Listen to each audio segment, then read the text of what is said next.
ምግብን ከሰጠ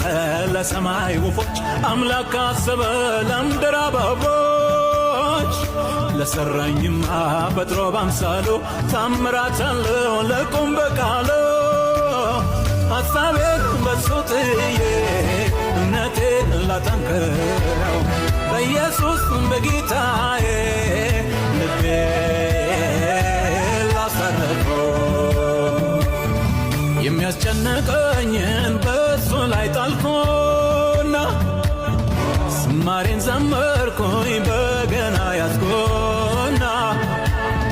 አንተ አምላክ ነህ ብዬ የልቤን ብነግረው